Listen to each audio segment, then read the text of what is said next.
Hello student, स्वागत है। आज का क्लास बहुत ही इम्पोर्टेंट होने वाला है। आज की क्लास में हम लोग समान विज्ञान का अध्ययन करेंगे, साइंस का अध्ययन करेंगे। ये क्लास उन सभी विद्यार्थियों के लिए है जो किसी न किसी एग्जाम का तैयारी करते हैं और जिसमें साइंस का प्रश्न पूछा जाता है। ये वन लाइनर क्वेश्चन हम लोग करेंगे जो कि हमारे परीक्षा की दृष्टिकोण से बहुत ही खास है, इम्पोर्टेंट है। तो चलिए हम लोग बिना किसी देरी के क्लास स्टार्ट करते हैं। प्रकाश संश्लेषण का प्रथम स्थिर यौगिक है कौन है? फास्फोग्लिसरिक अम्ल। प्रकाश संश्लेषण का प्रथम स्थिर यौगिक कौन है? फास्फोग्लिसरिक अम्ल। राइजोम पादप का भूमिगत प्रारूप है तना। राइजोम पादप का भूमिगत प्रारूप कौन है? तना है। दलहन की जड़ में पाया जाने वाला जीवाणु कौन है? राइजोबियम है। पौधे नाइट्रोजन ग्रहण करते हैं नाइट्रेट के रूप में। पादपों में जल तथा खनिज लवणों का संचालन होता है जाइलम द्वारा। पादपों में बना खाद्य पदार्थ पौधे के विभिन्न अंगों में पहुंचता है फ्लोएम द्वारा। फ्लोएम द्वारा पहुंचता है। वह यंत्र जिसके द्वारा तने की वृद्धि दर नापी जाती है क्या होता है? ऑक्जेनोमीटर। क्या होता है? ऑक्जेनोमीटर। वह यंत्र जिसके द्वारा तने की वृद्धि दर नापी जाती है ऑक्जेनोमीटर। आत्महत्या की थैली कहलाता है लाइसोसोम। लाइसोसोम की खोज की थी डी डुबे ने 1958 में। प्रोटीन की फैक्ट्री कहलाता है राइबोसोम। प्रोटीन का संश्लेषण होता है राइबोसोम द्वारा। डीएनए की खोज किया था वाटसन एवं क्रिक ने। डीएनए डीएनए संश्लेषण का प्रतिपादन किया कॉर्नबर्ग ने। डीएनए संश्लेषण का प्रतिपादन किसने किया? कॉर्नबर्ग ने। डीएनए और आरएनए है न्यूक्लिक अम्ल। डीएनए के क्रियात्मक खंड को कहते हैं जीन कहते हैं। डीएनए का डबल हेलिक्स मॉडल को बनाया था वाटसन एवं क्रिक ने बनाया था। किसने बनाया था? वाटसन एवं क्रिक ने। अगला क्वेश्चन देखते हैं। डीएनए की इकाइयाँ है। डीएनए की क्या इकाइयाँ हैं? न्यूक्लियोटाइड्स। न्यूक्लियोटाइड्स है। सर्वप्रथम प्रयोगशाला में जिनका संश्लेषण किया था हरगोविंद खुराना ने। हरगोविंद खुराना ने। पुरुष व स्त्री जिन संगठन होता है एक्स वाई तथा एक्स एक्स। एक लड़का पिता से क्रोमोसोम पाता है 22+y। बच्चों का लिंग निर्धारण होता है पिता के गुणसूत्र एक्स वाई द्वारा। पैतृकता सिद्ध करने में सहायक है डीएनए और फिंगरप्रिंटिंग टेस्ट। मधुमेह रोग होता है इंसुलिन की कमी से। इंसुलिन की खोज की वेटिंग एवं वेस्ट ने। इंसुलिन की खोज किसने की? वेटिंग एवं वेस्ट ने। इंसुलिन शरीर में बनती है। इंसुलिन जो है शरीर में किसके द्वारा बनती है? अग्न्याशय द्वारा बनता है। ब्रोंकाइटिस एक रोग है श्वास नली का। पेप्सिन का एक उदाहरण है एंजाइम। दूध में नहीं पाया जाने वाला विटामिन है। कौन सा विटामिन नहीं पाया जाता है? Vitamin C. टॉक्सिन है एक जहरीला पदार्थ। प्लाज्मोडियम परजीवी है मलेरिया रोग का। मलेरिया रोग का भाग है मादा एनोफिलीज मच्छर। मलेरिया रोग में प्रभावित अंग है पलिहा तिल्ली। मानव मूत्र में उत्सर्जित होता है विटामिन सी। मूत्र जो कि अम्लीय होता है इसका पीएच मान कितना होता है? 6 होता है। मूत्र का रंग पीला होता है यूरोक्रोम के कारण। मूत्र का रंग पीला होता है किसके कारण? यूरोक्रोम के कारण। मेढक के हृदय में होते हैं कितने भाग होते हैं? 3 भाग होते हैं। मनुष्य के हृदय में कितने प्रकोष्ठ होते हैं? 4। रक्त के प्रवाह को रोकने के लिए किसका उपयोग किया जाता है? फेरिक क्लोराइड का। शरीर में प्रचुर मात्रा में पाया जाने वाला तत्व कौन है? ऑक्सीजन।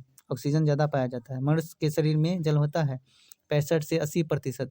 मानव शरीर का सामान्य ताप होता है शरीर का तापमान 98.6 डिग्री फ़ारेनहाइट या 37 डिग्री सेल्सियस या 310 केल्विन।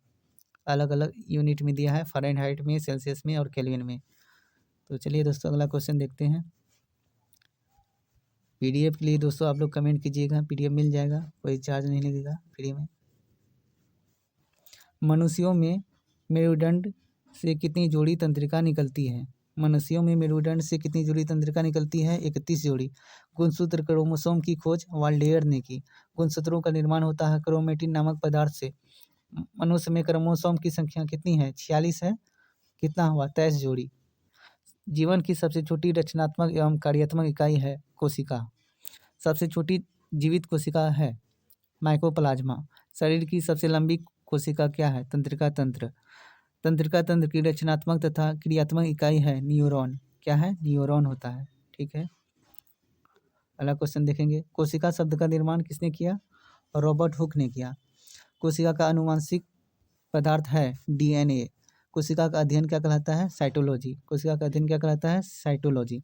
कोशिका के भीतर श्वसन का केंद्र होता है माइटोकॉन्ड्रिया। समसूत्री विभाजन होता है कई कोशिकाओं में होता है। अर्धसूत्री विभाजन होता है लिंगी जनन करने वाले कोशिकाओं में। अगला क्वेश्चन देखेंगे, स्तंभकंद क्या होता है? आलू होता है। और धनकंद क्या होता है? प्याज होता है। और प्रकंद क्या होता है? अदरक व हल्दी। अमरूद, अंगूर, शरीफा तथा टमाटर के खाने योग्य भाग है फल भित्ति। आम, पपीता तथा बेर के खाने योग्य भाग है मध्य फल भित्ति। फूल गोभी का खाने योग्य भाग है पुष्पक्रम। हल्दी में पीला रंग का कारण है कुरकुमीन के कारण होता है। टमाटर में लाल रंग का कारण क्या है? लाइकोपीन। लाइकोपीन। अदरक तथा आलू के खाने योग्य भाग है तना। दूध में पाए जाने वाली शर्करा है, दूध में पाई जाने वाली शर्करा है लैक्टोज। दूध में कौन सी शर्करा पाई जाती है? लैक्टोज। सबसे लंबा कृमि वर्म है टेप वर्म। कपड़ा सुखाने तथा दूध से मक्खन निकालने वाली मशीन कार्य करता है अपकेंद्रीय। दूध से क्रीम निकालने पर घनत्व बढ़ता है। एक अश्वशक्ति बराबर होता है 746 वाट के। जल का घनत्व अधिकतम तथा आयतन न्यूनतम होता है 4 डिग्री सेल्सियस पर। मूल रंग होते हैं नीला, लाल और हरा। नीला, लाल और हरा। इंद्रधनुष का निर्माण किन किन क्रियाओं के द्वारा होता है? प्रकाश का पूर्ण आंतरिक परावर्तन, ये पहला कारण हुआ। और दूसरा है अपवर्तन और वर्ण विक्षेपण के कारण इंद्रधनुष का निर्माण होता है। इंद्रधनुष में रंग होते हैं, कितना रंग होता है? 7 रंग होता है। इंद्रधनुष से बीच का रंग हरा। प्रकाश का रंग निश्चित होता है तरंगदैर्ध्य द्वारा। वेधन क्षमता सर्वाधिक होती है गामा किरण में। परावैंगनिक किरणों की खोज की थी रिटर ने। परावैंगनिक की खोज किसने की? रिटर ने। सबसे अधिक तथा सबसे कम तरंगदैर्ध्य होता है, सबसे अधिक होता है लाल रंग का तथा सबसे कम होता है बैंगनी रंग का। अगला क्वेश्चन देखेंगे, प्रकाश का तरंगदैर्ध्य होता है, प्रकाश का तरंगदैर्ध्य 3900 एंगस्ट्रॉम से 7800 एंगस्ट्रॉम के बीच। अगला क्वेश्चन देखेंगे। दोस्तों वीडियो शुरू से अंत तक देखना है, 10 मिनट का ही है, ज़्यादा लंबा नहीं वीडियो है। प्रकाश की चाल सर्वाधिक होती है निर्वात में। प्रकाश की चाल सर्वाधिक किसमें होती है? निर्वात में। प्रकाश वेग को सर्वप्रथम ज्ञात किया रोमर ने।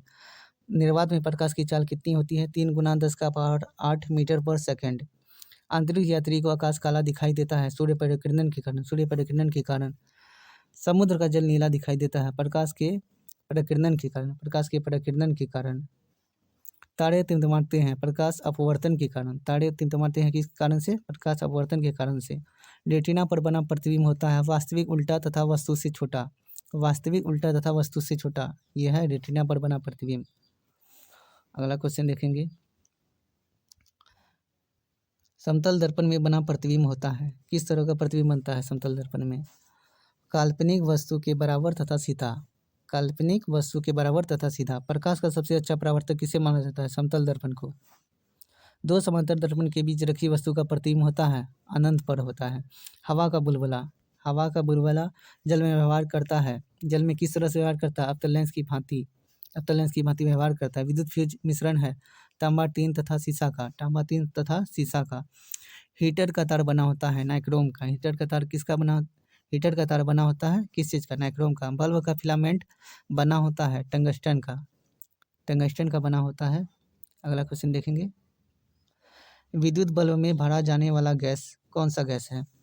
नाइट्रोजन गैस भरा रहता है। ट्यूबलाइट में भरा होता है पारे का वाष्प व आर्गन। फोटोग्राफी में उपयोगी तत्व है सिल्वर ब्रोमाइड, ठीक है। फ्यूज का तार मिश्रण है सीसा और टीन का। फोटोग्राफी में फिक्सल स्थायीकरण के रूप में प्रयोग किया जाता है सोडियम थायोसल्फेट का। फोटोग्राफी में कौन सा अम्ल प्रयोग किया जाता है? ऑक्जेलिक अम्ल का। तेल दीप की बत्ती में तेल ऊपर उड़ता है कोशिकात्व क्रिया के कारण। हीरा का चमकना तथा मिरिक मरीचिका बनने का कारण है। हीरा का चमकना तथा मिरिक मरीचिका बनने का कारण क्या है? पूर्ण आंतरिक परावर्तन। भू स्थिर उपग्रह की ऊंचाई है 3600 किलोमीटर, 36,000 किलोमीटर, ठीक है। सूर्य की ऊर्जा का स्रोत है नाभिकीय संलयन, इंपॉर्टेंट है। रॉकेट की गति आधारित है संवेग संरक्षण के सिद्धांत पर। मानव नेत्र कार्य करता है उत्तल लेंस की तरह। मानव नेत्र किस तरह कार्य करता है? उत्तल लेंस की तरह। निकट दृष्टि दोष जिसको मायोपिया कहते हैं दूर किया जाता है उत्तल लेंस का प्रयोग कर। निकट दृष्टि दोष का कारण क्या है? नेत्र लेंस का मोटा तथा फोकस दूरी का कम हो जाना, ठीक है। अगला क्वेश्चन देखते हैं, दीर्घ दृष्टि दोष जिसको क्या कहते हैं? हाइपरमेट्रोपिया, दूर किया जाता है उत्तल लेंस की तरह। परमाणु बम का सिद्धांत आधारित है किस पे आधारित है? नाभिकीय विखंडन पर। हाइड्रोजन बम का सिद्धांत आधारित है नाभिकीय संलयन पर। ग्रीन हाउस गैस है कार्बन डाइऑक्साइड। दाढ़ी बनाने तथा आँख, नाक, कान की जांच में प्रयोग होता है अवतल दर्पण का। दोस्तों ये क्लास बहुत ही इम्पोर्टेंट है, साइंस का क्वेश्चन है, VVI है, वन लाइनर क्वेश्चन। आप लोग मेरे चैनल को सब्सक्राइब कीजिए और कमेंट कीजिए। धन्यवाद दोस्तों।